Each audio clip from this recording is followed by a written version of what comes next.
السلام علیکم ورحمۃ اللہ وبرکاتہ۔ رب اعوذ بک من ہمزات الشیاطین واعوذ بک رب ان یحضرون۔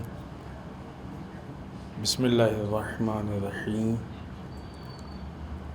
الحمد للہ وسلام علی عبادہ الذین اصطفیٰ ولعنۃ الدائمۃ الباقیۃ علی اعدائہم اجمعین من الآن إلى قیام یوم الدین۔ اما بعد، اوصیکم ونفسی بتقوی اللہ۔ وقال علی بن ابی طالب علیہم الصلاۃ والسلام: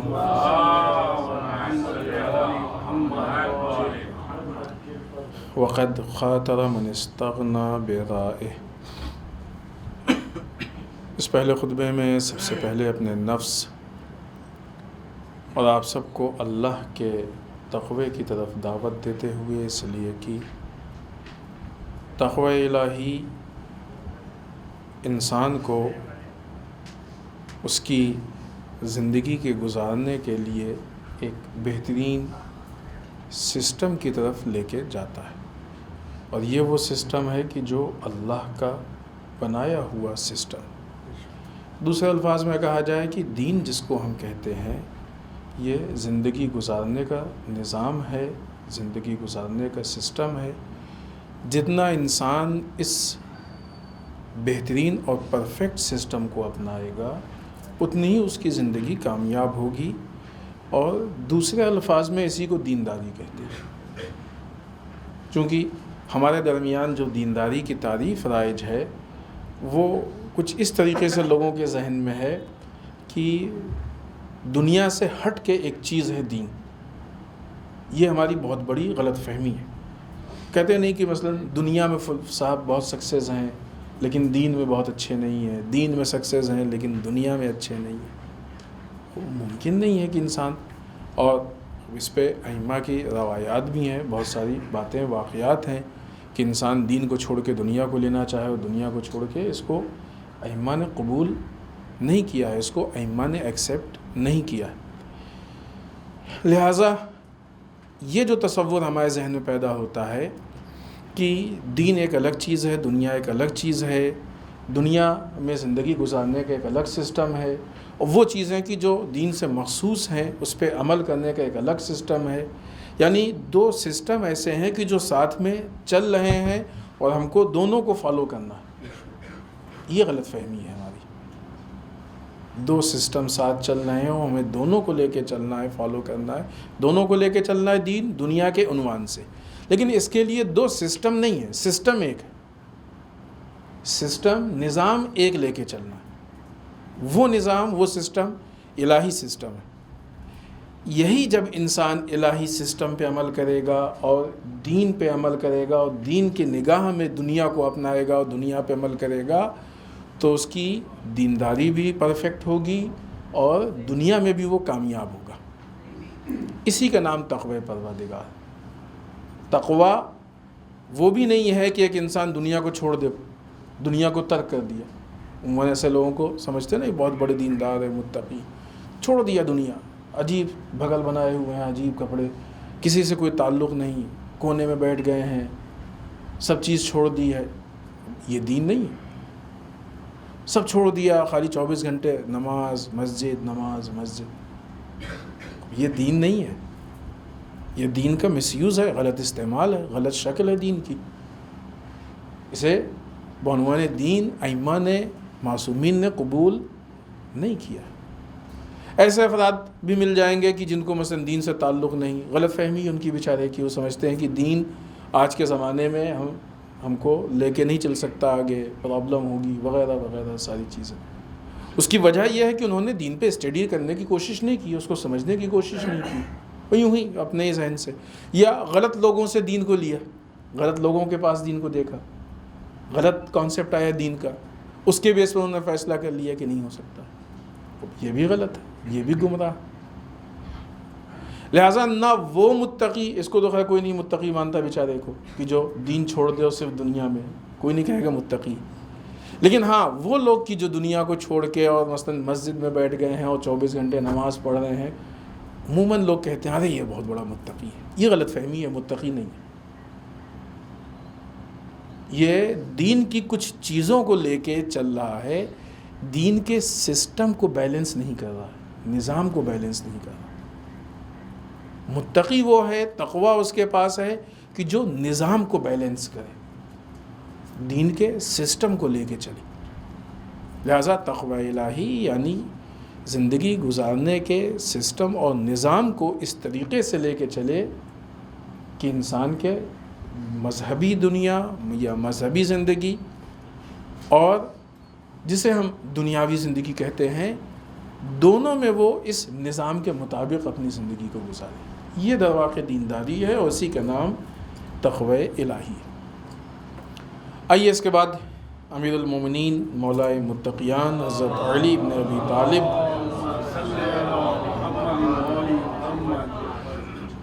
کی وہ نصیحتیں اور کلمات خسار میں وہ پوائنٹس کی جو آپ نے اخلاقی اعتبار سے بیان کیے ہیں، جو ہماری عملی زندگی کے لیے بہت مفید ہیں.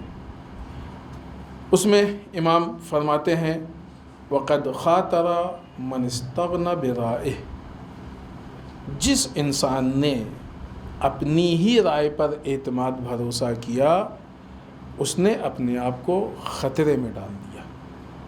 اپنی ہی رائے پہ بھروسہ مطلب یعنی ایک انسان کو کوئی کام کرنا ہے، کوئی چیز، کسی چیز میں آگے بڑھنا ہے، کوئی پروجیکٹ ہے، کوئی چیز ہے، اس نے اپنے ذہن میں ایک اس کی پروگرامنگ کی، پلاننگ، پروجیکٹ بنایا، سب کچھ کیا اور اپنے ہی اعتبار سے وہ آگے بڑھنا شروع ہو گیا.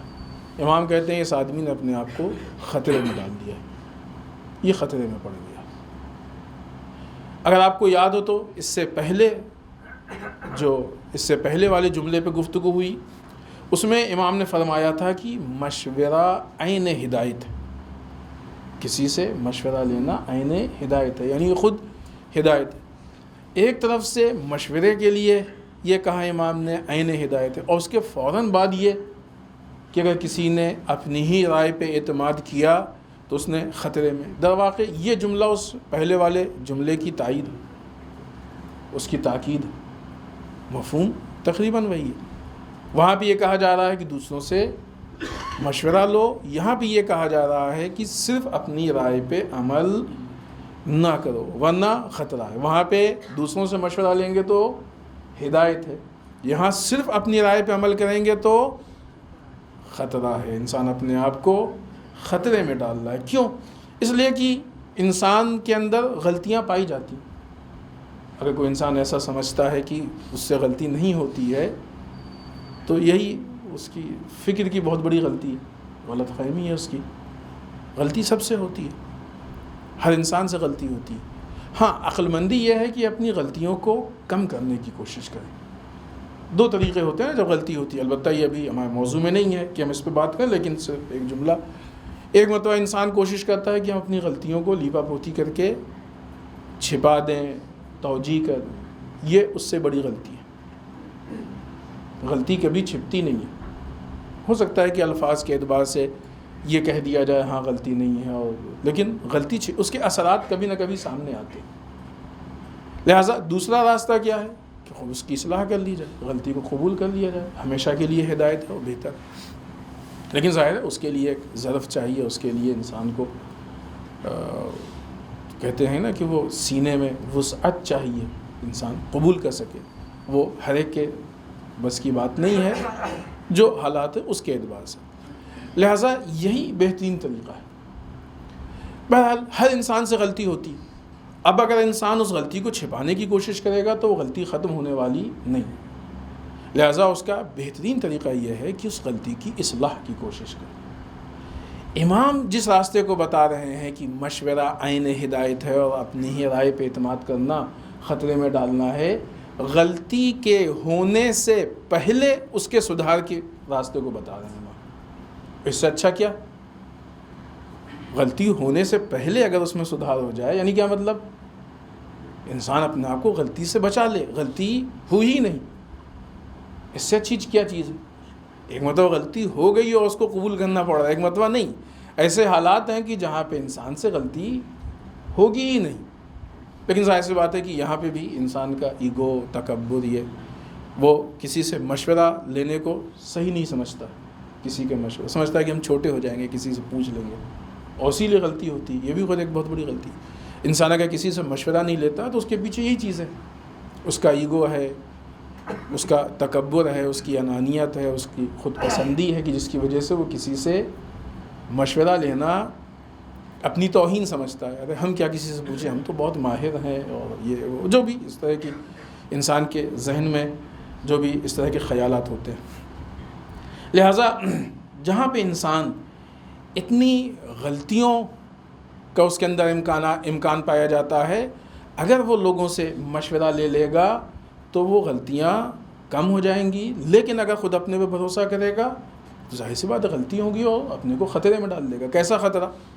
ظاہر سی بات ہے جس فیلڈ میں کام ہوگا، جیسا کام ہوگا، ہر طرح کا خطرہ۔ زندگی میں ہر طرح کے کام پیش آتے ہیں، کبھی ہو سکتا ہے کہ جو ہے اس کی عزت و آبرو پہ خطرہ ہو، کبھی ہو سکتا ہے اس کے مال و اسباب پہ خطرہ ہو، حتیٰ ہو سکتا ہے اس کی صحت پہ، حتیٰ جان کا خطرہ ہو۔ اگر انسان، بہت سے لوگ غلطی کرتے ہیں، غلطی کی وجہ سے معلوم ہے کہ ان کا انتقال ہو گیا اور فلاں حادثہ پیش آ گیا، پورا مال جو ان کے پاس تھا وہ ختم ہو گیا، چلا گیا، یک بارگی اچھا خاصا پیسہ تھا، ختم ہو گیا۔ کیوں؟ اس لیے کہ جو فیصلہ لیا تھا غلط تھا، اور اس غلط فیصلے کے پیچھے کئی مرتبہ وجہ یہ ہوتی ہے کہ وہ صحیح انسان سے مشورہ نہیں لیتے۔ خب یہاں پہ ایک بہت اہم مسئلہ یہ بھی ہے، جہاں مشورہ لینا بہت اہم ہے یا صرف اپنی رائے پہ بھروسہ کرنا غلط ہے، وہاں یہ بھی اہم ہے کہ ہم کو مشورہ لینا کس سے ہے۔ ایسا نہ ہو کہ ہم کسی غلط سے مشورہ لیں، جاہل سے مشورہ لے لیں جو اس فیلڈ کا ماہر ہی نہیں ہے۔ یہ ہوتا ہے، بہت زیادہ ہوتا ہے۔ ہم بعض اوقات دین کے معاملات میں مشورہ ان سے لیتے ہیں کہ جنہوں نے دین کے بارے میں نہیں پڑھا ہے، کچھ نہیں، ان سے جا کے ہم دین پڑھتے ہیں۔ دین کا مسئلہ پیش آیا ہو، کس کے پاس گئے ہم؟ جس نے حوضے کا منہ بھی نہیں دیکھا، دوسری چیزوں میں وہ ماہر۔ خوب ٹھیک ہے، وہ بہت معتبر ہیں، بہت محترم ہیں، لیکن جس چیز کے اسپیشلسٹ ہیں اس کے بارے میں ان سے پوچھیں، پھر اس کی توجیہ بھی ہوتی ہے، پھر اسی کو صحیح بھی سمجھا جاتا ہے، اور آہستہ آہستہ وہی دین بن جاتا ہے۔ پھر جب ہم عمل کرتے ہیں تو اپنے عمل کو اس نظریے سے ملا کے طے کرتے ہیں کہ ہاں یہ صحیح ہے۔ مشورہ کس سے لیتے ہیں؟ جس کے بارے میں ہم کو یہ یقین ہوتا ہے کہ یہ ہماری سوچ کے مطابق مشورہ ہے۔ خوب ایسے مشورے سے فائدہ کیا؟ جب پہلے ہی سے ہم نے طے کر لیا کہ ایک مخصوص دائرے کے اندر مشورہ ملنا چاہیے، اس کے باہر اگر ملے گا تو ہم اس کو ایکسیپٹ نہیں کریں گے، ایسے مشورے کا کیا فائدہ؟ مشورہ یہی اس لیے جاتا ہے کہ جہاں تک ہم سوچ سکتے ہیں اس کے باہر کی بات سامنے آئے، لہٰذا یہ مشورہ کوئی فائدہ نہیں پہنچاتا ہے، کسی کام کا نہیں۔ روایات ہیں اس کے لیے، اس سے پہلے بھی ہم نے مشورے سے متعلق گفتگو کی تھی۔ بے دین سے مشورہ نہ لیں، بے دینی کی طرف لے کے جائے گا، اس کی نگاہ میں دین اہم نہیں ہوگا۔ لہٰذا یہ ایک الگ مسئلہ ہے، اور یہ ایک تفصیلی گفتگو ہے کس سے مشورہ لیں۔ اس سے پہلے بھی ہم نے آپ کی خدمت میں عرض کیا تھا کہ انشاءاللہ کسی موقع پہ اس پہ بات کریں گے کہ کس سے مشورہ لینا چاہیے۔ ابھی اس کا موقع نہیں ہے، نہ ابھی وہ موضوع ہے، لیکن یہ اہم ہے کہ کسی غلط انسان سے مشورہ نہ لیں، ورنہ اگر غلط انسان سے مشورہ لیں گے تو جس طریقے سے اپنی رائے پہ اعتماد کرنا انسان کو خطرے میں ڈالتا ہے، ویسے ہی غلط لوگوں سے مشورہ لینا بھی انسان کو خطرے میں ڈالتا ہے۔ بزنس شروع کیا اور ایک ایسے آدمی سے مشورہ لیا کہ جس کو اس بزنس کے بارے میں معلوم ہی نہیں، ہم کو بھی نہیں معلوم، اس کو بھی نہیں معلوم، اب وہ ہم کو رائے دے رہا ہے، اور سوچیے کیا حشر ہونے والا ہے اس بزنس کا۔ اگر فائدہ ہو گیا تو یہ اتفاقی چیز ہے، خود ایک غلطی ہے یہ، ورنہ حالات نہیں بتا رہے ہیں کہ اس میں فائدہ ہوگا۔ لہذا اس کے پاس جائیں جو اس فیلڈ کا اسپیشلسٹ ہے، ماہر ہے، اس سے پوچھیں کیسے پرابلمس ہو سکتی ہیں، کیسے مسائل پیش آ سکتے ہیں، وغیرہ وغیرہ۔ تو یہ بہت اہم ہے کہ کس سے ہم، تاکہ ہم مشورہ ہوتے ہی اسی لیے کہ ہم اپنے آپ کو غلطیوں سے بچا سکیں۔ غلطی خطرے میں ڈالتی ہے، مشورہ خطروں کو کم کرتا ہے۔ یہ کوئی نہیں کہہ سکتا ہے کہ ہم 100% غلطیوں سے بچ جائیں گے، یہ ممکن نہیں۔ ہاں، جب انسان مشورہ لیتا ہے تو غلطیاں کم سے کم ہو جاتی ہیں، اور یہ واقعی اللہ کی نعمت ہے کہ بغیر کچھ خرچ کیے ہوئے، بغیر بہت زیادہ محنت کیے ہوئے ہم اس نعمت سے فائدہ اٹھا لیتے ہیں۔ تو بہرحال غلط رائے یا غلط نظریہ انسان کو کسی بھی مسئلے میں نقصان تک پہنچا سکتا ہے، خطرہ رہتا ہے۔ اس چیز سے متعلق مختلف روایات ہیں، خود بہت زیادہ روایات ہونا یہ اس بات کی دلیل ہے کہ اسلام کی نگاہ میں یہ کتنا اہم ہے یہ مسئلہ، کہ کسی بھی چیز میں ہم مشورہ لیں۔ اگر مسئلہ یہ ہے، کچھ چیزیں ایسی ہوتی ہیں کہ جو مشورے کے لیے کامن پلیٹ فارم کی چیزیں ہوتی ہیں، لہٰذا اسی سلسلے میں دنیا کے بہت سارے ممالک میں یہ اہتمام کیا گیا ہے کہ اس کے لیے ایک عمومی ایسے افراد معین کیے جاتے ہیں، ایسے سیشن رکھے جاتے ہیں کہ جہاں پہ عام طور سے مشورے کا اہتمام کیا جائے۔ مثلاً جوانوں اور نوجوانوں کے لیے ایجوکیشن کو لے کے مشورہ اہم ہے کہ نہیں ہے؟ ان کے لیے بہت ساری چیزیں کلیئر نہیں ہوتی ہیں، جو افراد اس کے ماہرین ہیں ان کا اہتمام کیا جائے تاکہ وہ آئیں اور آنے کے بعد مشورہ لیں اور اپنے فیوچر کا ایک صحیح فیصلہ کر سکیں۔ جیسے ہم لوگ کہتے ہیں نا کیریئر گائیڈنس اور وغیرہ وغیرہ، یہ ساری چیزیں کیا ہے؟ خود مشورہ ہے یہ لوگ اس مسئلے میں آ کے مشورہ لیں، بزنس کو لے کے مشورہ، فیملی مسائل کو لے کے مشورہ۔ فیملی پرابلمس بڑھتی جا رہی ہیں، مشکلات بڑھتی جا رہی ہیں، اس کی وجہ یہی ہے کہ مثلاً شادی ہو گئی ہے لیکن لڑکی میں یا لڑکے میں یا دونوں میں یہ شعور نہیں ہے کہ وہ ایک شادی شدہ زندگی کو اچھی طریقے سے آگے بڑھا سکے۔ اسی لیے وہ ایک شرط کہی جاتی ہے بالغ کے ساتھ ساتھ شادی ہونے کے لیے راشد، رشد پایا جاتا ہو عقلی، وہ رشد نہیں ہوتا ہے۔ نتیجہ کیا ہوتا ہے کہ اختلافات ہوتے ہیں، مشکلات ہوتی ہیں، مسائل ہوتے ہیں، جھگڑے ہوتے ہیں، خدا نخواستہ کبھی طلاق تک کی نوبت آ جاتی ہے۔ کیوں؟ اس لیے کہ وہ فیملی سے متعلق مشورے کا اہتمام نہیں، مشاورین مشورہ دینے والوں کا خوب اس طرح کے سیشن، اس طرح کے اہتمام، انتظامات یہ معاشرے کو بہتر بنانے کے لیے، حتیٰ بعض چیزیں جس کو ہم شاید یہ سمجھتے ہوں کہ یہ اس لائق ہے ہی نہیں کس پہ مشورے پہ، اخلاقی اعتبار سے بعض اوقات جوان سوال کرتے ہیں کہ ہمارے اندر یہ اخلاقی پرابلم ہے، اللہ ان کو واقعی جزائے خیر دے کہ وہ ایک تو جو شرم کی غلط شرم کی فضا ہے اس سے باہر آ کے ان کو اپنے اصلاح کی فکر ہے، وہ علماء کے پاس جاتے ہیں اور جا کے پوچھتے ہیں کہ ہمارے اندر فلاں اخلاقی پرابلم ہے، آپ ہم کو بتائیں کہ ہم اس کو کیسے حل کریں۔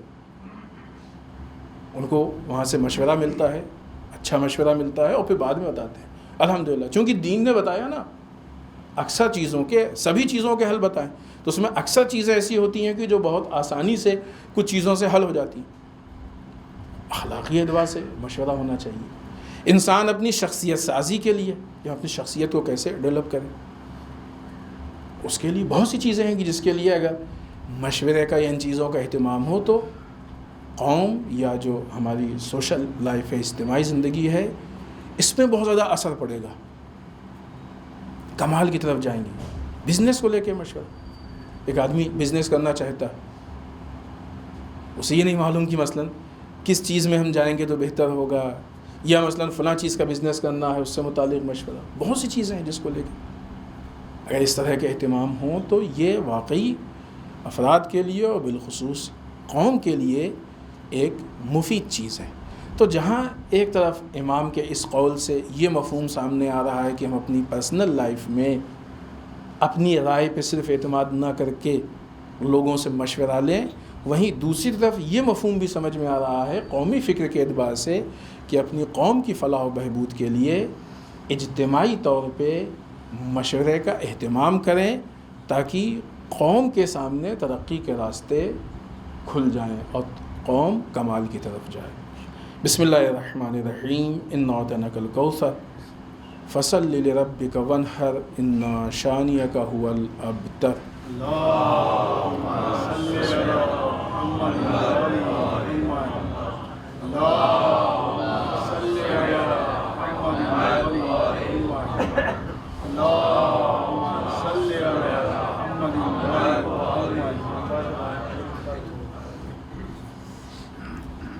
رب اعوذ بک من همزات الشیاطین واعوذ بک رب ان یحضرون۔ بسم اللہ الرحمن الرحیم، الحمد للہ الذی لا یبلغ مدحته القائلون ولا یحصی نعمه العادون ولا یودی حقه المجتہدون۔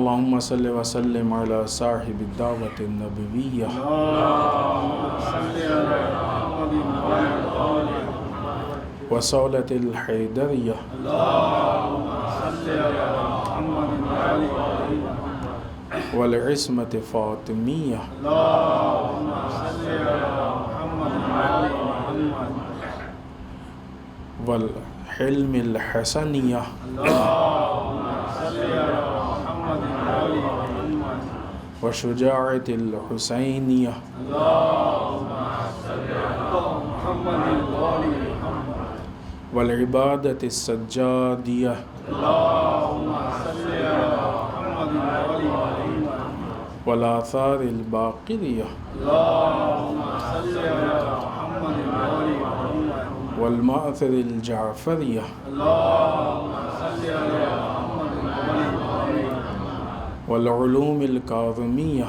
اللهم صل على محمد وعلى محمد، ورضاء رضویہ اللهم صل على محمد وعلى محمد، والجود التقویہ اللهم صل على محمد وعلى محمد، والنقاوة النقویہ اللهم صل على محمد وعلى محمد، والہیبة العسکریہ اللهم صل على محمد وعلى محمد، والغیبة الہیہ اللهم صل على محمد وعلى محمد،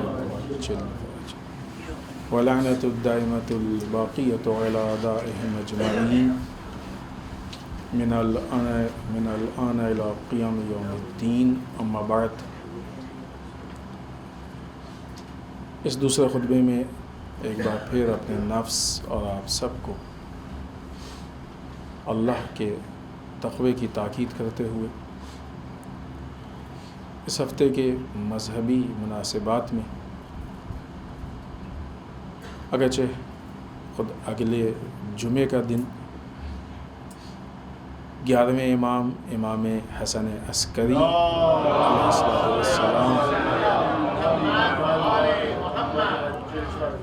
کی ولادت باسعادت کا دن ہے۔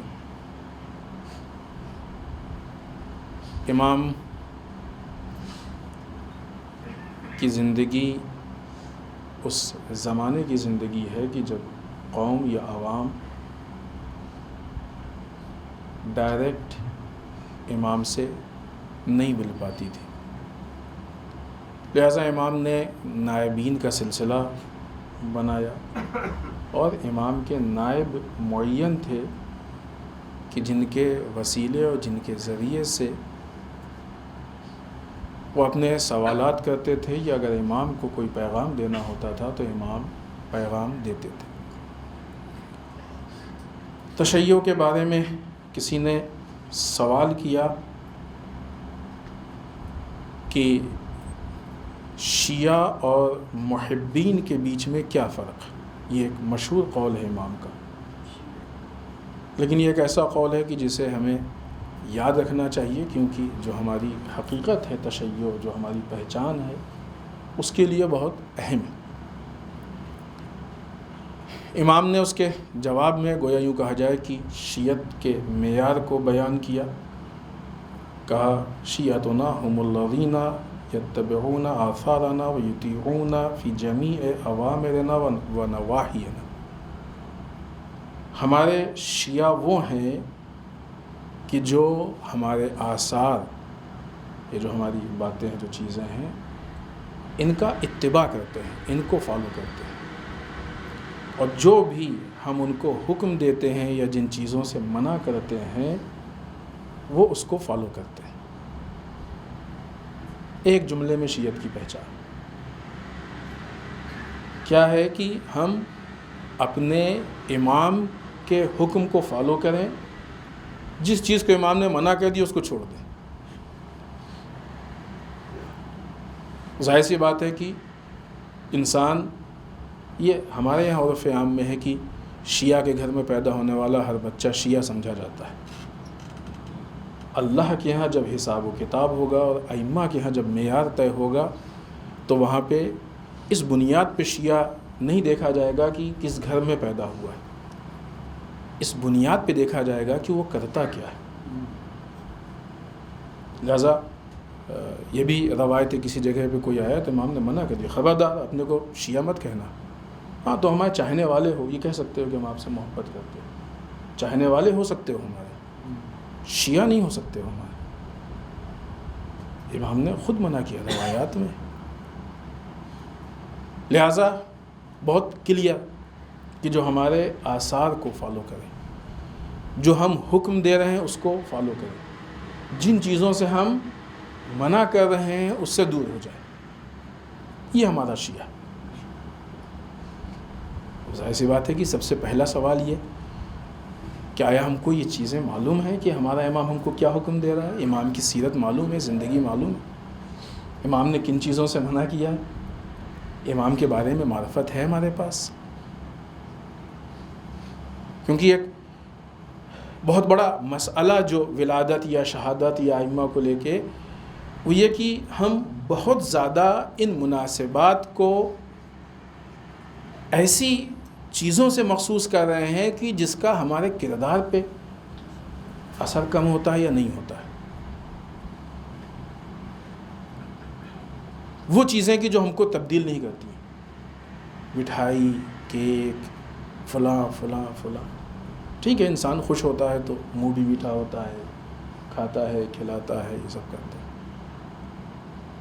لیکن اس سے جو ولادت، شہادت، امام کا مشن، امام کا مقصد، اس کا فلسفہ، اس کا ہدف، مقصد، وہ چیزیں نہیں حل ہوتی ہیں. اس سے انسان متی نہیں ہوگا. ہم یہ نہیں کہہ رہے کہ چیزیں اس کے مخالف ہیں اور منع ہے، غلط ہے، نہیں، کوئی غلط اس کا میسج نہ جائے. لیکن صرف اس چیز میں محدود ہو جانا یہ صحیح نہیں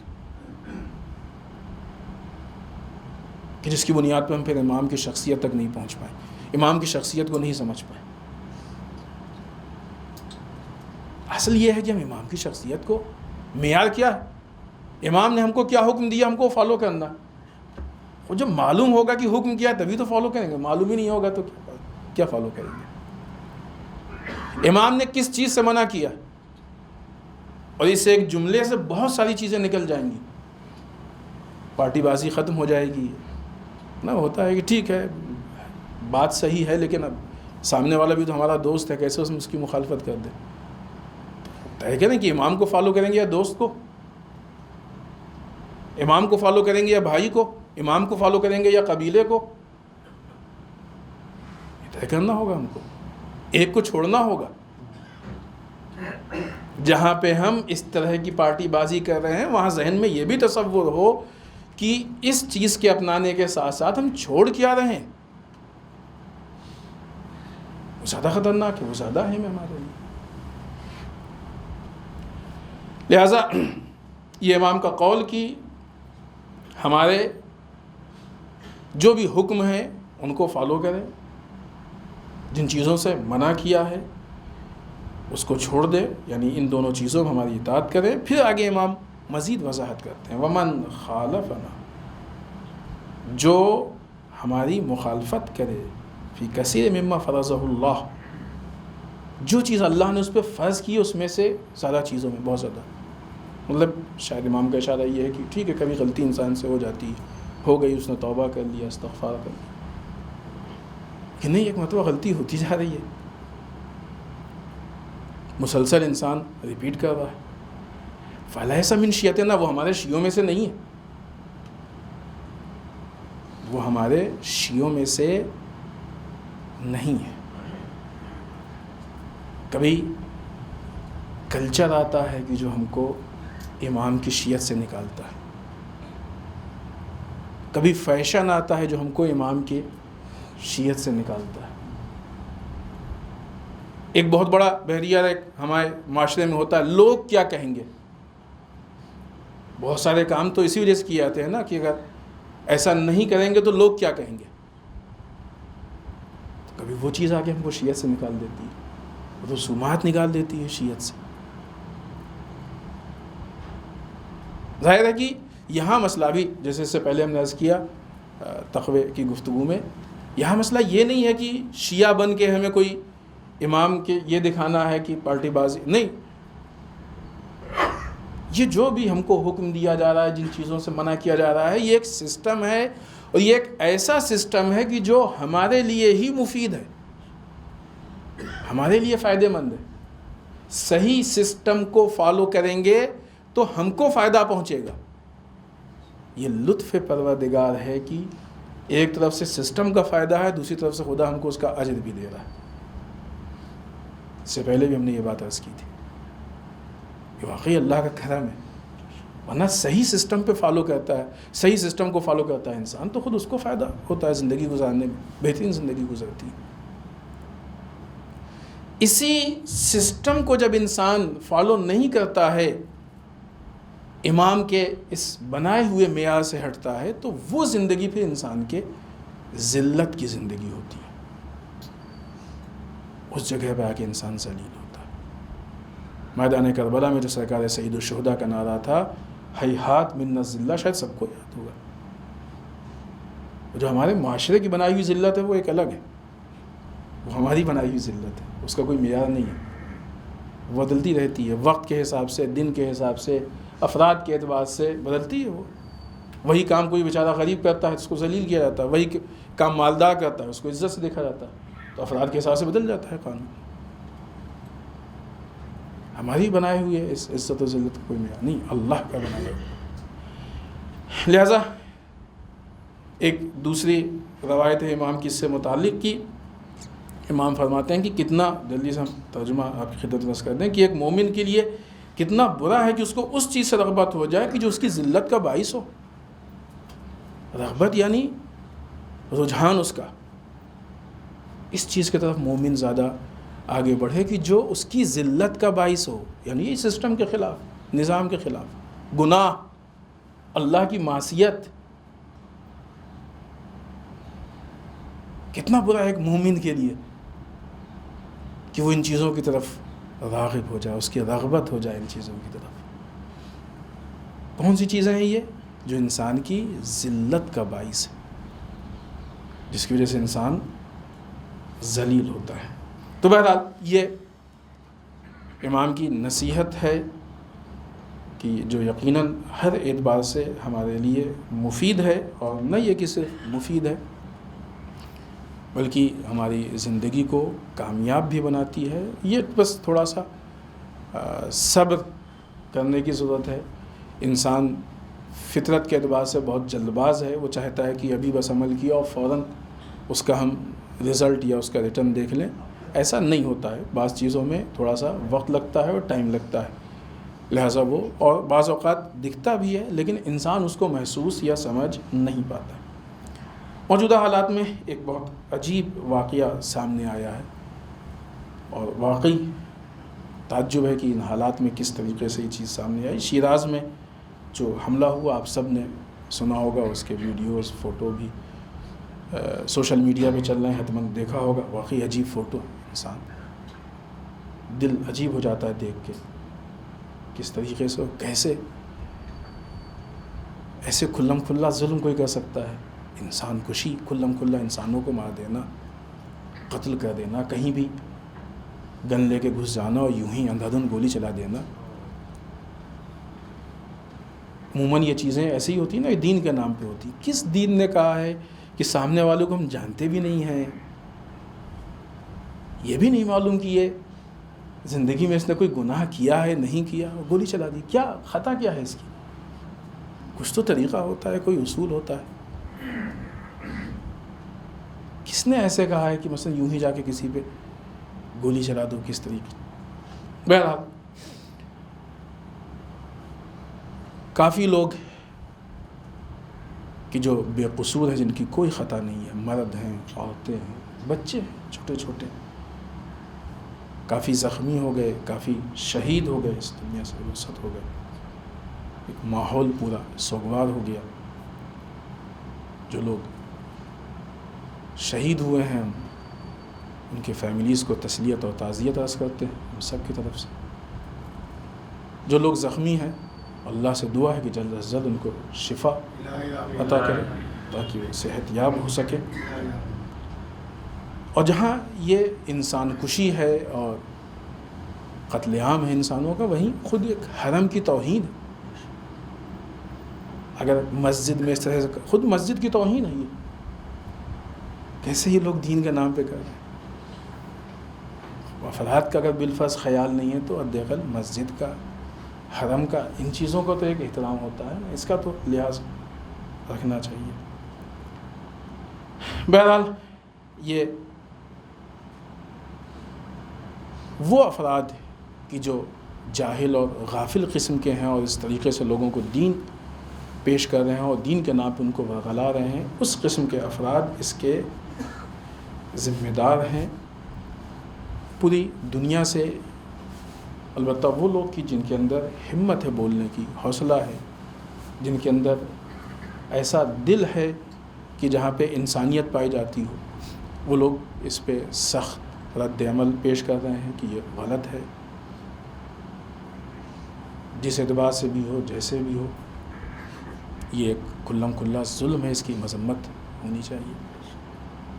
موجودہ حالات جو ایران کے ہیں پولیٹیکل اعتبار سے، پولیٹیکل، کلچرل، مذہبی، وہ یقیناً آپ کے سامنے اس سے پہلے بات بھی ہوئی. حجاب کو لے کے جو ایک ہنگامہ کیا جا رہا ہے اور اس میں میڈیا جو نہایت باطل رول ادا کر رہا ہے، غلط رول ادا کر رہا ہے. ایسی صورت میں یہ اٹیک، یہ ایک واقعی عجیب چیز ہے،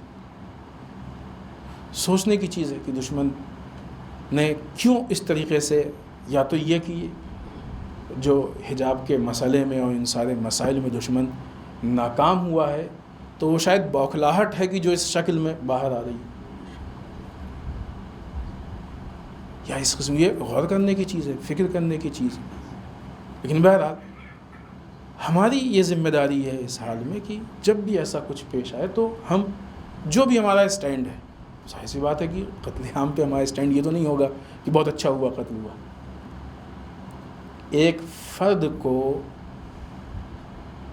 ایک تماچا مارنا بھی بڑی چیز ہے، اس سے چھوٹا بھی جو ظلم ہے اس کی بھی ہم حمایت نہیں کر سکتے، کیونکہ ظلم کی حمایت خود ایک ظلم ہے. تو لہٰذا جو بھی ہمارا اسٹینڈ نظر ہے ہم اس کو لوگوں کے سامنے رکھیں.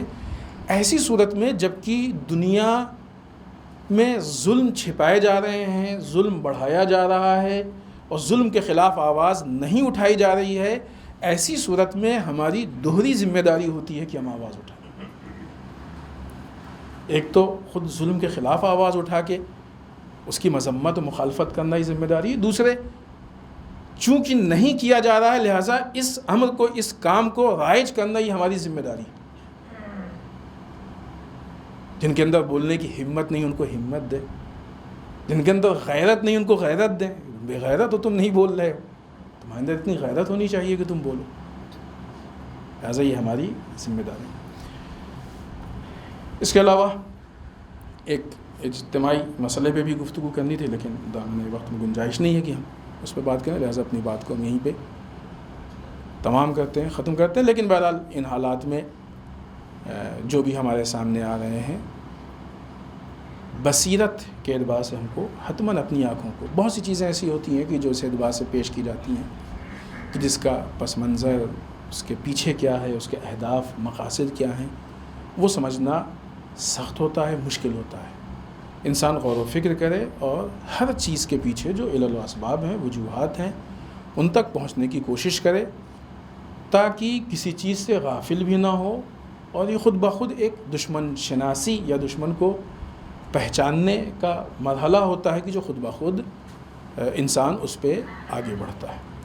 آخر میں بارگاہ پروردگار میں دعا کرتے ہیں پالنے والے ہم سب کو اعمال صالحہ کی توفیق عنایت فرمائے، بار اللہ اعمال قبیحہ سے محفوظ رکھے، پالنے والے ہمارے گناہوں کو بخش دے، بار اللہ ہمارے مرحومین کو بخش دے، پالنے والے اسلام و مسلمین کی حفاظت فرما، بار اللہ دشمنان اسلام کو نیست و نابود کر دے، پالنے والے ہمارے علماء کا سایہ ہمارے سروں پہ باقی رکھے، بار اللہ رہبر و مراجع کو طول عمر عنایت فرما، بار اللہ ہمارے امام کے ظہور میں تعجیل فرما، ہمیں ان کے اعوان و انصار میں شریک ہونے کی توفیق عنایت فرما، ربنا تقبل منا انک انت السمیع العلیم، بسم اللہ الرحمن الرحیم، قل هو اللہ احد اللہ الصمد لم یلد ولم یولد ولم یکن لہ کفوا احد۔